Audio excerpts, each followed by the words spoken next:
कसे आहात तुम्ही? बरे आहात ना? तुम्हाला एक माहिती म्हणून सांगतो, आयुर्वेदात असं म्हणलेलं आहे की हे शरीर आहारातून निर्माण होतं. आजारही चुकीच्या आहारामुळेच तयार होतात. म्हणूनच आपल्या संस्कृतीने स्वयंपाकघराला नुसतं पोट भरण्याचं ठिकाण नाही, तर पहिली औषधशाळा असं मानलेलं आहे.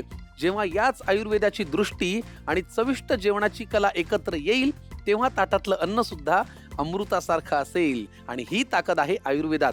म्हणूनच आज आपल्यासोबत खवय्यगिरी करायला येणार आहेत मंत्रचिकित्सा आणि हॉलिस्टिक हिलिंग क्षेत्रात खास ओळख निर्माण केलेल्या, सोशल मीडियावरती लोकप्रिय आणि तन्वी हर्बल्सच्या डिरेक्टर डॉक्टर मानसी मेहेंदळे धामणकर. मी त्यांना विनंती करतो की त्यांनी आपल्या या मंचावरती यावं. या, नमस्कार. नमस्कार.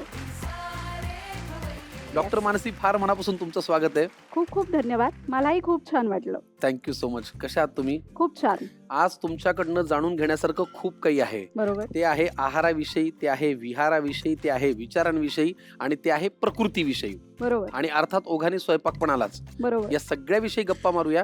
पण तुम्हाला तुमचा एक व्यवसाय आहे, तुमचा व्याप मोठा आहे, सगळं आहे.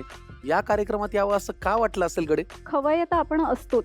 सगळेच आहोत आपण. जेव्हा आपल्याला कुठला डाऊट येतो ना की एखादी रेसिपी येत नाहीये, तर तेव्हा आठवतं काय, आम्ही सारे खवय्ये.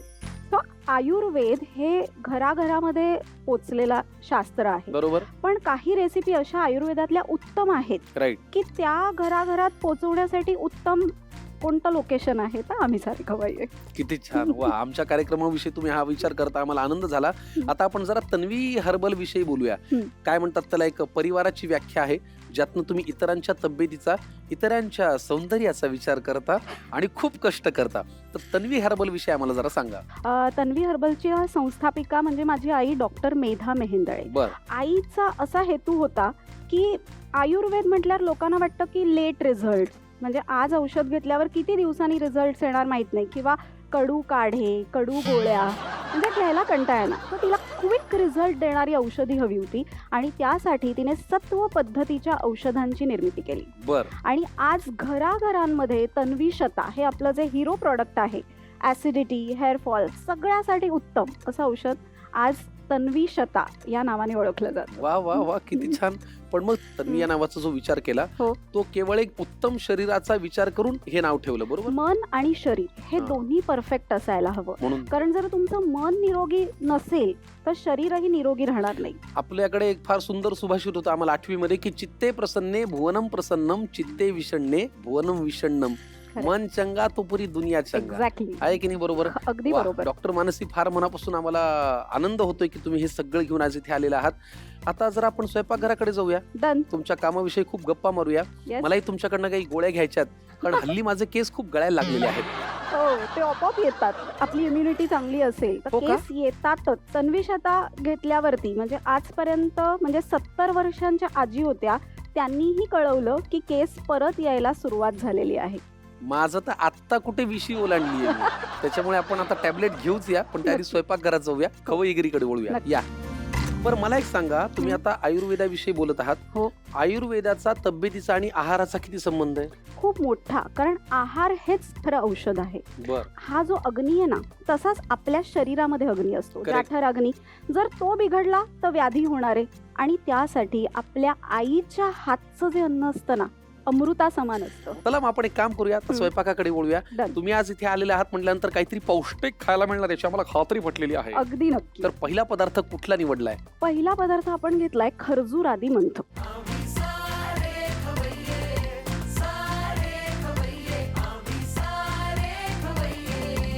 खरजू. खरजूर आदी मंथ म्हणजे खजूर आणि इत्यादी पदार्थ. आपण ताक कसं रवीने अच्छा अच्छा घुसळतो, अच्छा. हा. तसं हे मंथ केलेलं खरजूर आदी मंथ. खरजूर आदी मंथ साठी बरोबर. लागणारं साहित्य काय ते आपण बघूया आणि कृतीकडे जाऊया. साहित्य आपल्या समोर आहे, साहित्य सांगा.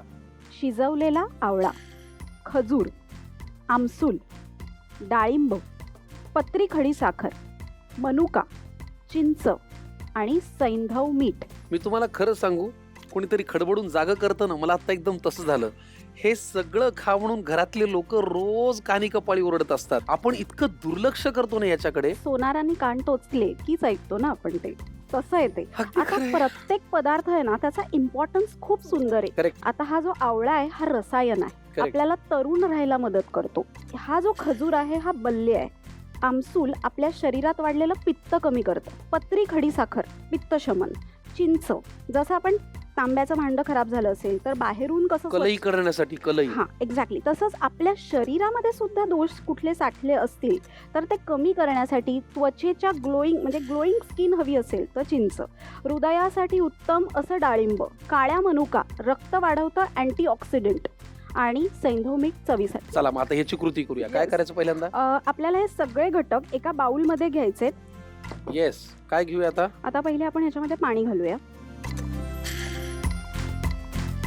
पुरे काय एवढं? हो, खूप 2 ग्लास होतील या अंदाजाने आपण बनवूया. ह्याच्यामध्ये आता आपल्याला खजूर घालायचं आहे. हे आमसूल आहे. साधारणतः एक 10 आमसूल घ्यायचे. जे त्याच्यामध्ये पित्त शामक. एक्झॅक्टली. हं. आवळा शिजवलेलाच मुद्दाम घ्यायचा आहे. आवळा घालायचा आहे. डाळिंबाचे दाणे. डाळिंब कसं असतं कट केल्यावर हृदयामधले जे आपले कप्पे कसे असतात हम्म. तसं असतं आणि रक्तवर्धक असतं. त्यामुळे हे आपल्या हृदयासाठी खूप चांगलं औषध आहे. ठीक आहे. काळ्या मनुका ह्या कायम भिजलेल्याच घ्यायच्या असतात, तर त्यासाठी आपल्याला काळ्या मनुका हं. आणि चिंच, शरीराची आतली कलई कलई आणि घासून घुसून स्वच्छ करेल. आणि थोडंसं सैंधव मीठ वा. चवीसाठी. आणि कधी कधी लहान मुलांना ना ते थोडंसं गोड जास्त आवडतं म्हणून आपण पत्री खडीसाखर वापरतो. ठीक आहे. वा, ती पण त्याच्यामध्ये विरघळेल. येस. आता हे सगळं मिश्रण आपल्याला एक 4 तास भिजत ठेवायचंय. म्हणजे त्यातला अर्क त्याच्यामध्ये उतरायला हवा. बाप रे, 4 तास भिजवायचे? हो, पण काळजी नसावी. आपला वेळ जाऊ नये म्हणून ऑलरेडी हे मी घरी भिजवून ठेवून आणलेलं आहे. येस, ते आम्हाला अंदाज आलाच होता आणि ते आम्ही इथे ठेवलं होतं. तुम्ही आता फरक बघू शकता. हे आत्ता भिजवलेलं आणि हे 4 तासापूर्वी भिजवलेलं. आता परफेक्ट. याच्यामध्ये सगळा अर्क उतरलाय, रंगही उतरलाय. बरोबर. आता आपल्याला एका रवीने हे फक्त घुसळून घ्यायचंय. जेव्हा आपण ताक घुसळतो म्हणजे दह्यामध्ये पाणी घालतो आणि आपण जेव्हा ताक बनवतो त्याच्यावरती तो संस्कार होतो. म्हणजे घुसळल्या म्हणजे मंथन केल्यामुळे तो फरक होत असतो. सो आता आपल्याला हे मिक्सरमधनं काढून घ्यायचंय. बर, एवढं मंथन पुरे? खूप झालं. वा.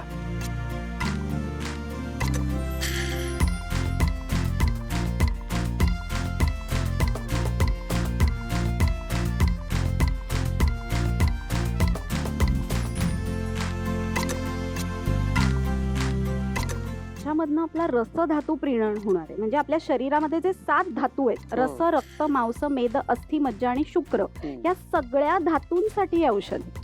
बाप रे, एका पदार्थाचे एवढे गुणधर्म. एक धातू चांगला असला पुढचे धातू चांगलेच होणार आहेत आणि रसधातू खूप महत्वाचा आहे. वा, फिरू का आता? डन. झालं की पातळ? परफेक्ट. त्याची चवही तेवढीच सुंदर लागते. आता हे गाळून घ्यायचं. येस, ते घालून घेऊया. मस्त झालंय. खूप सुंदर झालेलं आहे आपली रेसिपी.